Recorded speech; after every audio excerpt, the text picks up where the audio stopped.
This is my true story. I built a life beside a man who promised loyalty and respect, but when he left, he took more than our marriage. He took my name. I moved on, built peace, and never looked back until one letter arrived with my signature printed on something I never signed. It was his business, the one he started with another woman. She used my name for power. He used my silence for profit, but I was still the legal owner. I didn't yell. I didn't warn. I filed one form. Before that, tell me where you're watching from and what time it is right now. And please subscribe so my story can reach more people. The letter arrived on a Tuesday morning. It was thick, official, and addressed directly to me. The return label read, Department of Business Revenue. I opened it thinking it was a mistake. Inside was a tax notice for a company I hadn't heard of in years.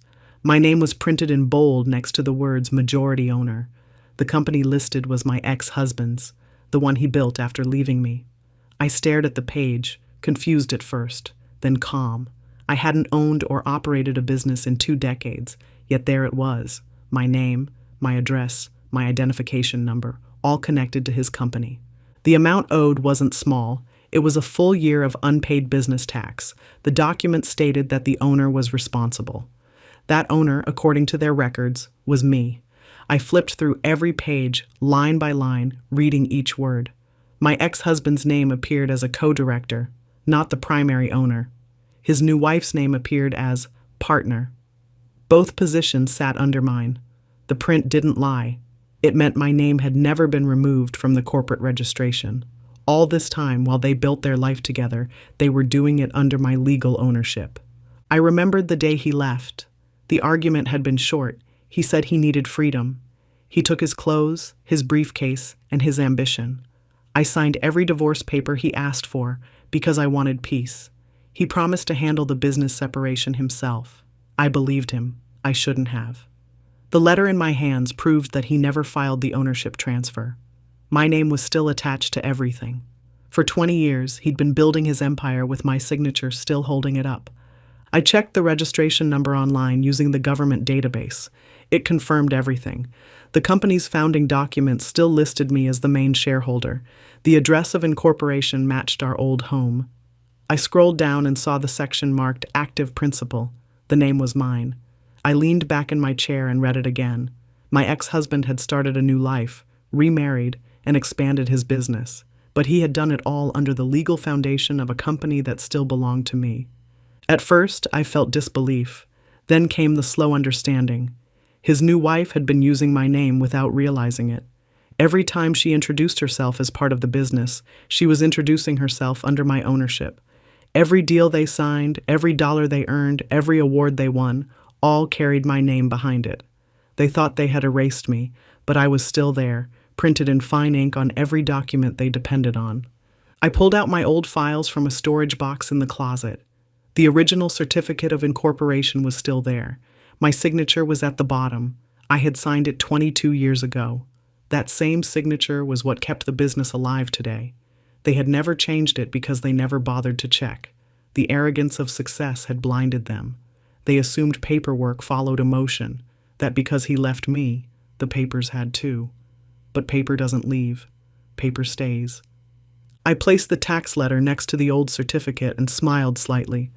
The law didn't forget what they ignored. The letter had been sent to me because, in the eyes of the state, I was still the boss. I wasn't angry. I wasn't bitter.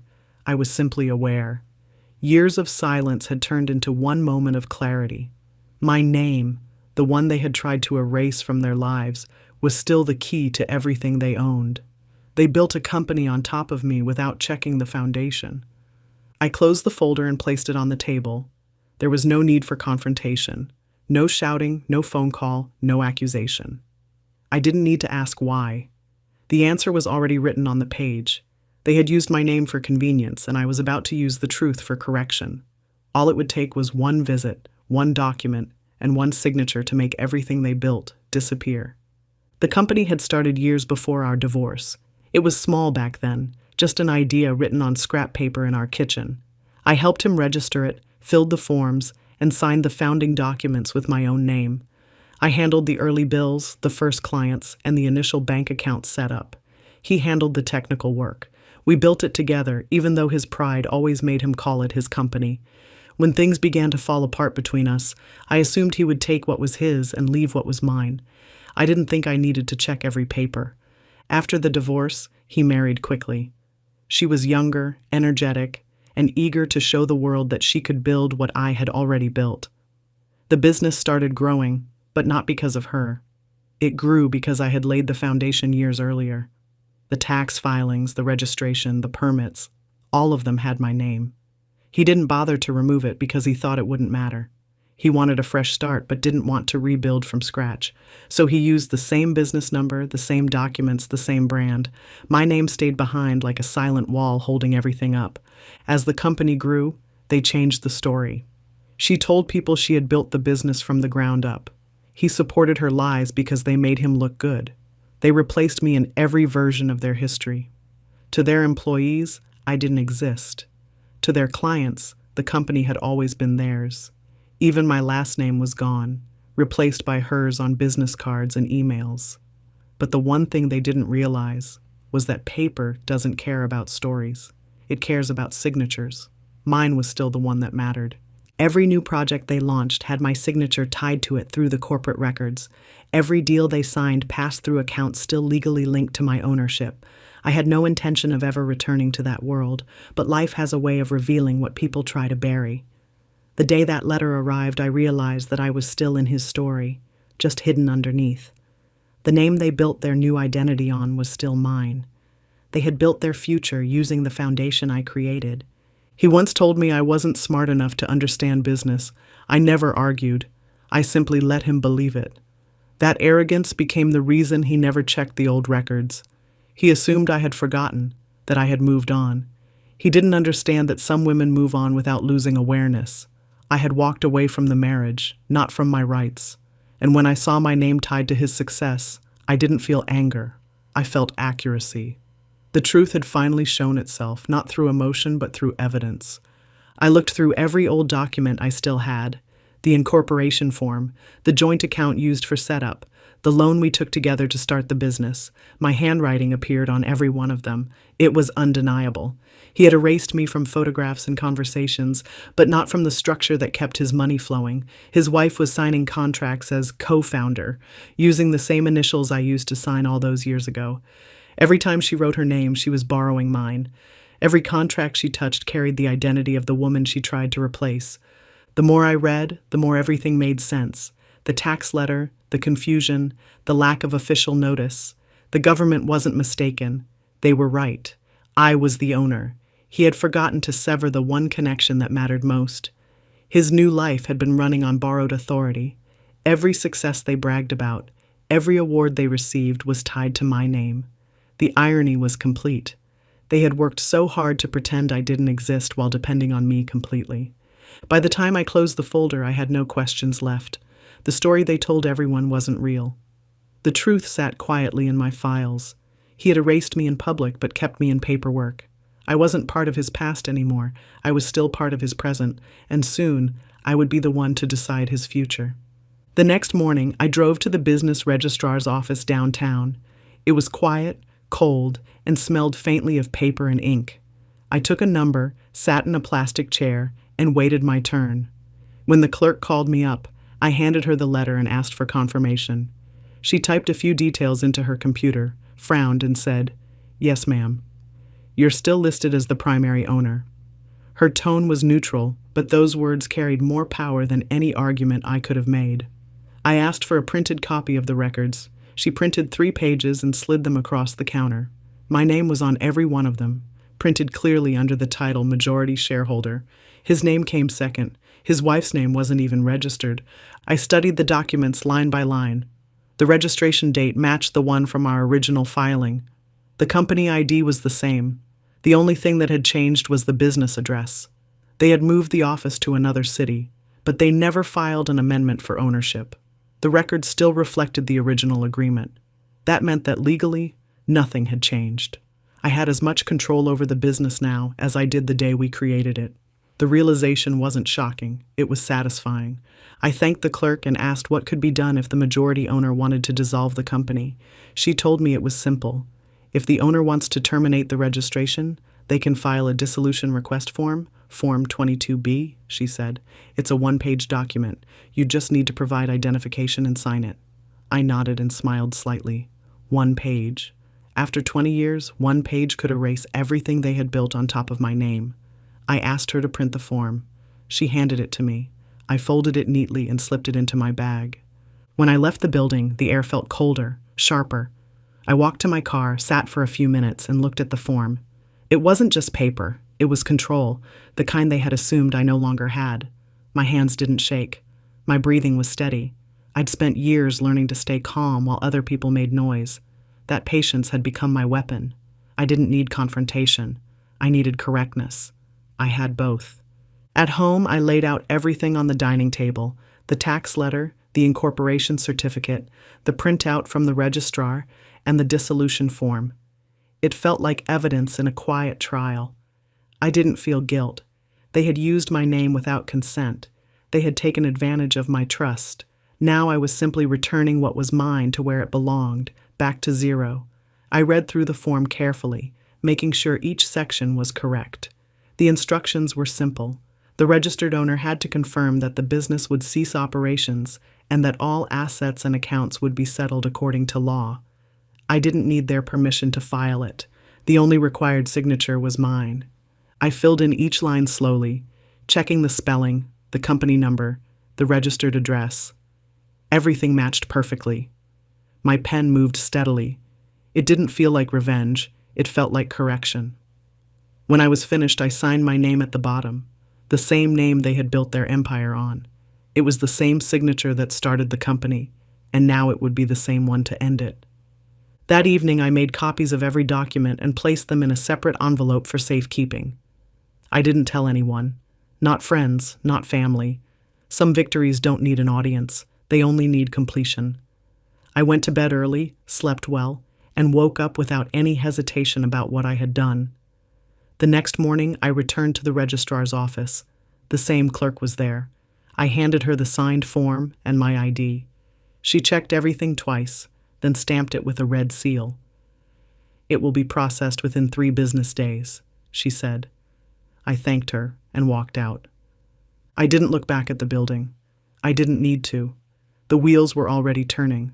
What they had spent years building would disappear in less than a week, not through argument or noise, but through accuracy. I went home, made tea, and waited. The form sat on my kitchen counter like a quiet decision. It didn't look like power. It looked simple. 1 page, black ink, no emotion. But it carried everything they had taken from me. I looked at it again that morning before heading back to the registrar's office to make it official. The signature at the bottom was my own, smooth and deliberate. It wasn't angry. It was final. For years, I had signed documents that benefited others: school forms, bank loans, mortgages. But this was the first one that existed only for me. The first one that protected me instead of them.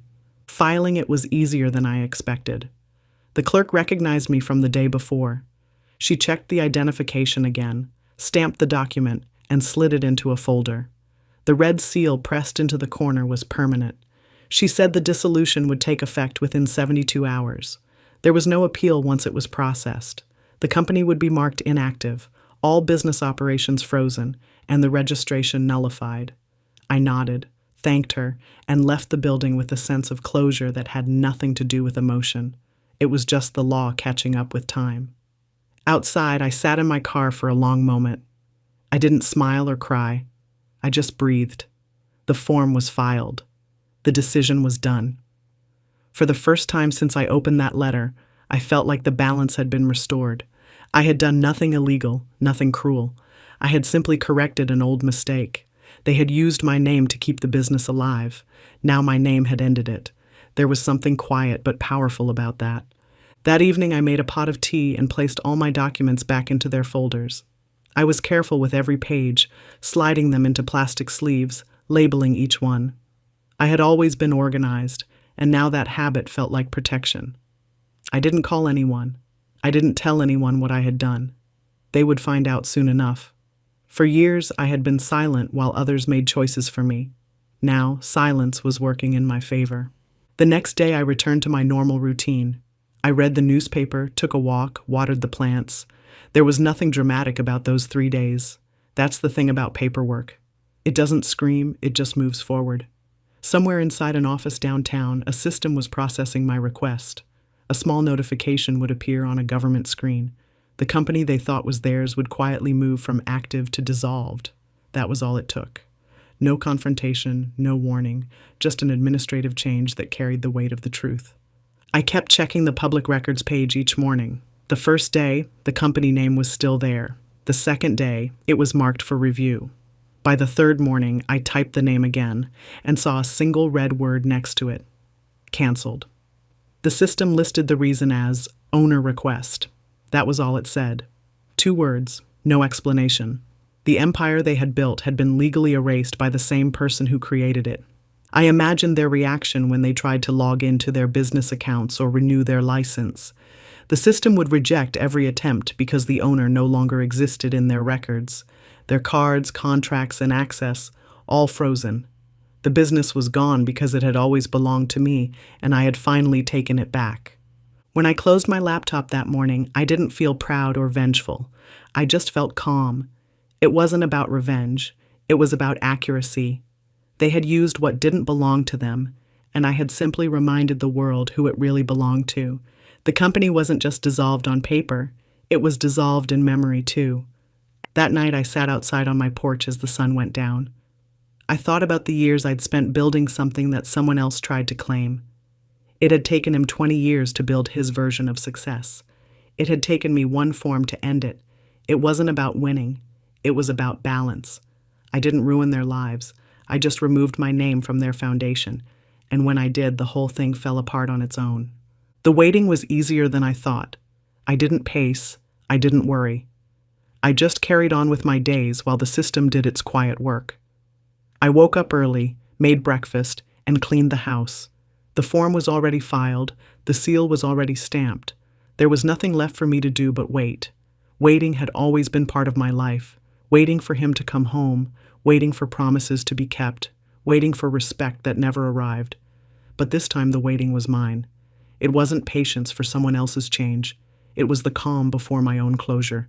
The first morning passed without any updates. I checked the registry page on my computer, refreshed the screen a few times, and then closed it. I wasn't expecting miracles. Bureaucracy moves at its own speed, but I knew accuracy never fails. I filled the rest of the day with ordinary things. I went to the market, bought groceries, and talked to neighbors. No one knew what was happening.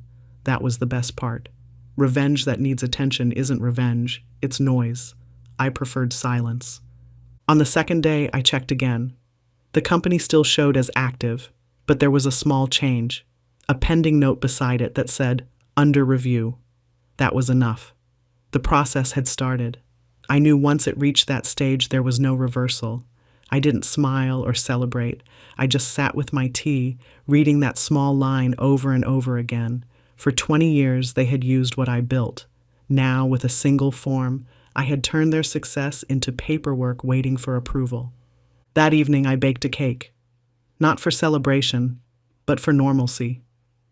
There was peace in treating an act of justice like an ordinary Tuesday. I kept the radio on, humming to songs I hadn't heard in years. The clock ticked softly. No calls came from him, no messages, no warnings. It was as if the world hadn't realized it was about to shift. On the third morning, I turned on my computer again. My fingers didn't shake as I typed the business name into the registry search bar. When the page loaded, I saw it immediately. The company name was crossed out with a single red line. The status beside it read, Dissolved Owner Request. That was it. No explanation, no footnote, no argument. Just a record of completion. A business that once made headlines was now a closed file. The feeling wasn't joy. It was balance. For years, they had turned my silence into their advantage. They used my name without thought. They built something on a foundation that wasn't theirs. And now, with a signature and 72 hours, I had taken back what was mine. There were no flames, no fights, no revenge scenes, just a quiet woman and a legal document. Later that afternoon, I went outside to water my plants. The weather was calm, the sky clear. I thought about how easy it had been. All it took was a visit to the registrar's office and a clear understanding of the truth. I had spent years thinking justice needed noise, but it doesn't. It just needs proof. I had that. The government doesn't care about stories, it only cares about records. My record was right. Theirs was not. That evening, I received a call from an unknown number. I didn't answer. I didn't need to. I already knew who it was. I let it ring once, twice, then stop. The silence that followed was the loudest sound of my life. It wasn't anger or regret. It was satisfaction, the kind that comes when balance is restored without a single raised voice. I poured myself another cup of tea and looked out the window. The company was gone. The name had vanished. The world kept turning. Nothing dramatic, nothing loud, just quiet closure that tasted like peace. The waiting was over. I had won without ever needing to fight. The first call came that evening. The phone vibrated on the counter, his name flashing across the screen. I let it ring once, twice, then picked it up. His voice was loud before I even said hello. He was furious, confused, and scared all at once. He shouted about how everything had stopped working, about frozen accounts, canceled contracts, and vendors calling nonstop. His new wife could be heard in the background crying and blaming me for everything. I didn't raise my voice. I didn't explain. I just listened. His anger was louder than the truth, and that truth was simple. I had only corrected an error that he had ignored for years. He asked how I could do this, as if I had stolen something from him. The irony almost made me laugh. They had used my name, my signature, my ownership for decades without asking. Now that I had exercised my legal right, suddenly it was betrayal. I didn't bother arguing. He wouldn't have listened anyway. People like him don't hear reason until the silence that follows.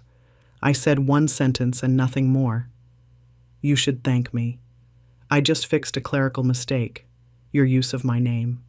After that, I hung up. The next few hours were quiet. My phone rang again, over and over, but I ignored it. Every missed call felt like justice counting itself out loud. Later that night, I checked the registry again. The company name was still gone. The red line was still there. Everything was final. I sat in my living room, lights dim, tea warm in my hand, listening to the soft hum of the refrigerator. I thought about all the years he'd built his life pretending I didn't exist, and now his business couldn't exist without me. The balance had finally returned. The next morning, the calls switched from anger to begging. He left messages saying it was a misunderstanding, that it could be fixed, that we could sort it out. I deleted every voicemail. There was nothing to fix. The paperwork was clean, complete, and irreversible. The clerk had told me once the dissolution was processed, the system didn't allow reinstatement without full re-registration. That meant starting over from scratch. New business name, new paperwork, new taxes, new everything. I had ended it completely, legally, and quietly. By the afternoon, I received a message from his wife. She said I had destroyed their lives. She said I was jealous, vindictive, cruel. I didn't respond. Jealousy is loud. Revenge is loud. What I did was calm. It was correction, nothing more. They had taken something that wasn't theirs.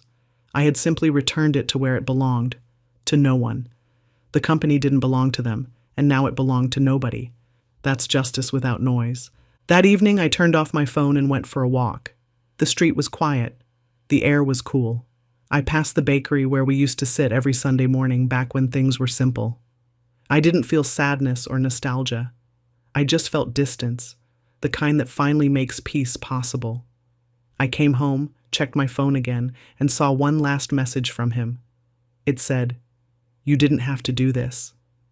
But he was wrong. I did. Because when people use your name without respect, silence becomes permission.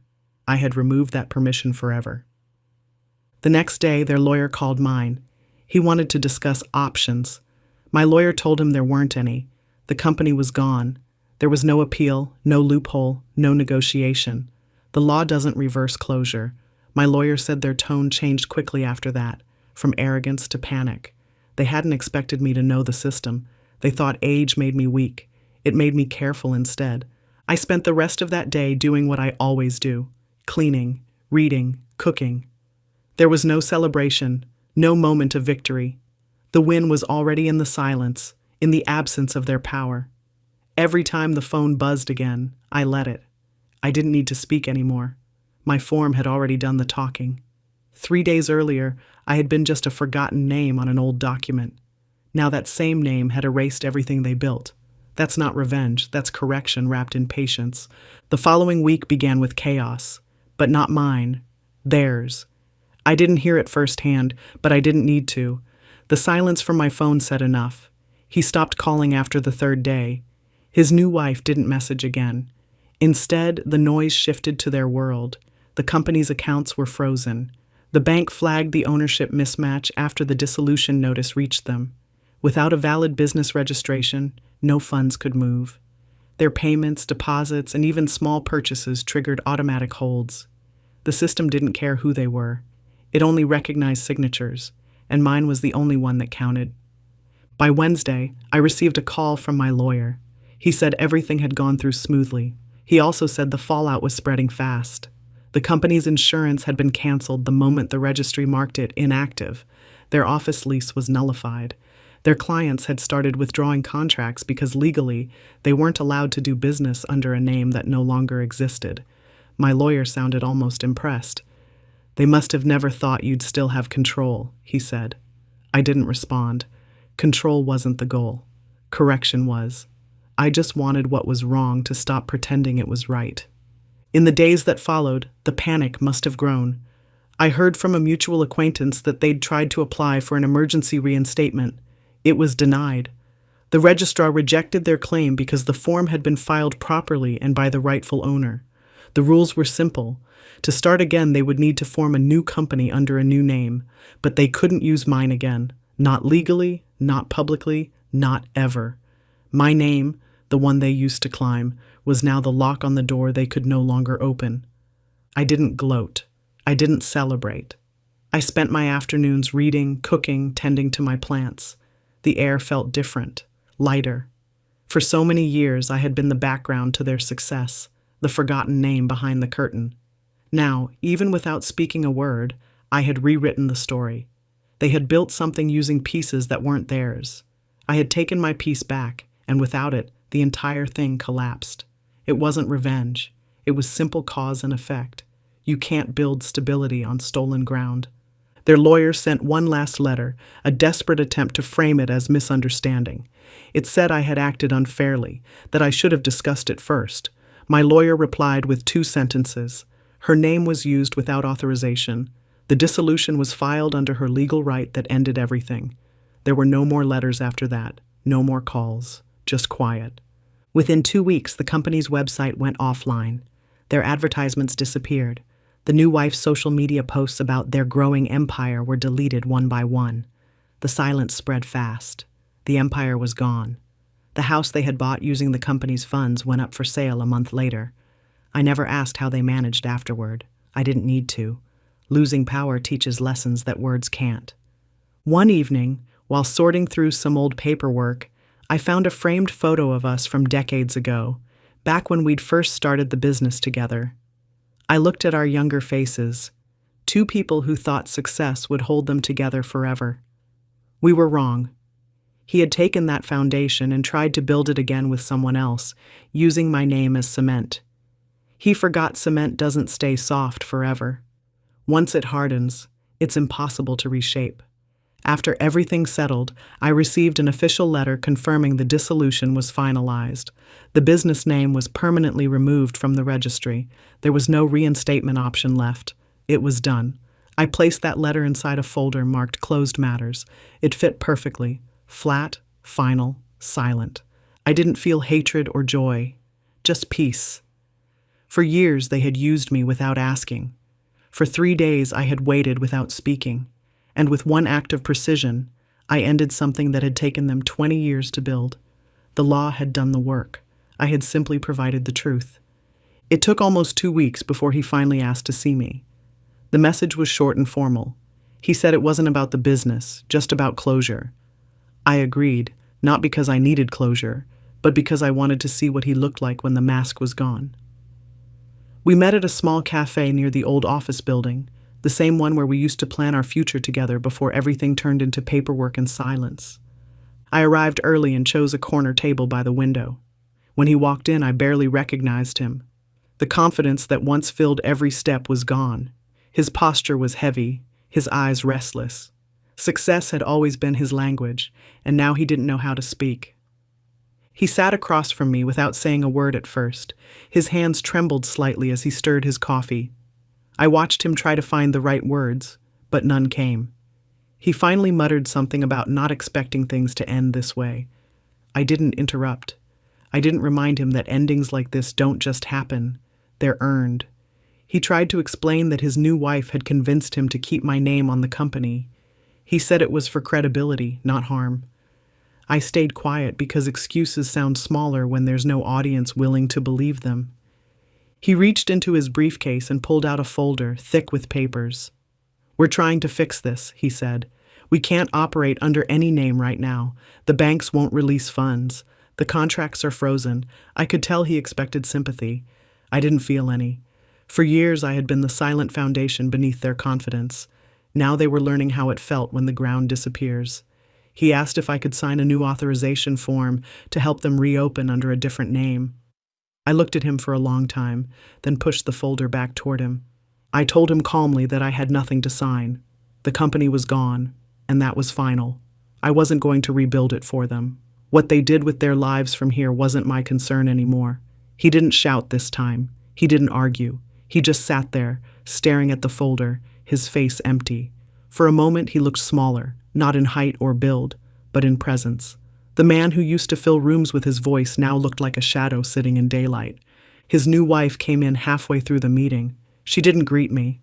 She sat beside him, whispering something under her breath, but her anger was quiet, the kind that comes when reality can't be denied anymore. She refused to look at me directly. I didn't mind. The silence between us was louder than anything she could say. She asked him to leave. He stayed seated. He looked at me again and asked if I was happy now. The question didn't sting. It wasn't meant to. It was desperation looking for something to hold on to. I told him I wasn't happy or angry. I was simply finished. He nodded, maybe understanding that word better than any apology he could have given. He stood up, left some money on the table, and walked out. His wife followed, not looking back. I sat there for a few minutes longer, finishing my tea. I didn't feel proud or powerful. I felt steady. The kind of steadiness that comes when you finally stop holding the weight of other people's choices. When I got home, I placed the original company certificate, the one with both our names on it, inside a small wooden frame and set it on my desk. Not as a trophy, but as a reminder. That piece of paper had built their world and destroyed it too. I stared at it for a long time, then put it away for good. The past had served its purpose. Later that night, I received one last text from him. It said, "I understand now." I didn't reply. There was nothing left to say. Understanding had come too late. Some lessons don't arrive until the silence does.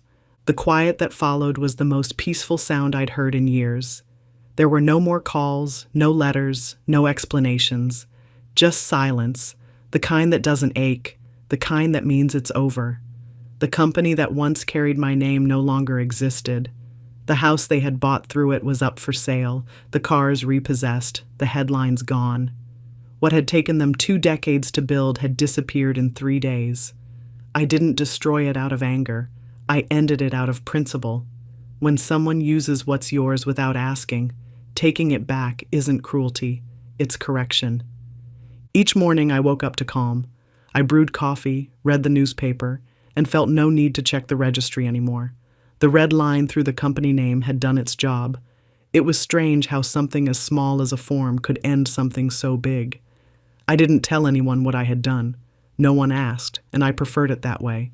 The world saw their downfall as bad luck. Only I knew it was accountability finally catching up. Some evenings I'd walk past their old office building. The windows were empty now, the sign gone, only faint marks left where the company's name had been. I used to feel small whenever I passed that building, like a ghost haunting someone else's success.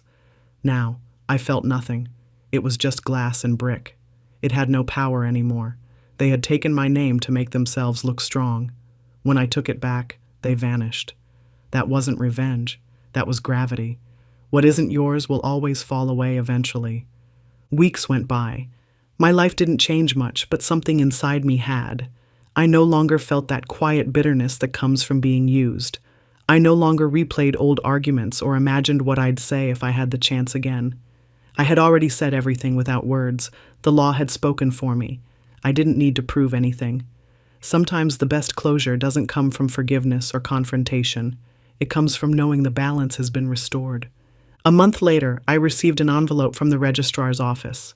It wasn't necessary, but it confirmed what I already knew. The dissolution was complete. The business could never be reinstated under its former name. The seal was stamped in red, the same way it had been stamped when I first filed the form. I placed it in my drawer, not as a reminder, but as a record of peace.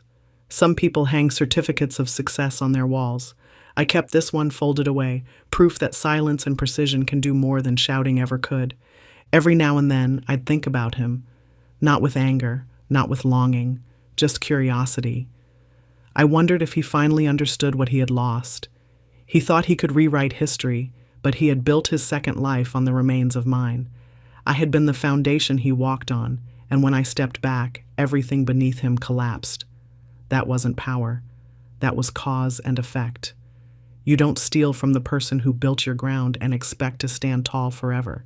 Sometimes people mistake kindness for weakness. They think silence means surrender. But silence has layers. My silence wasn't weakness. It was patience. Patience waiting for the right time to act. Patience waiting for truth to catch up.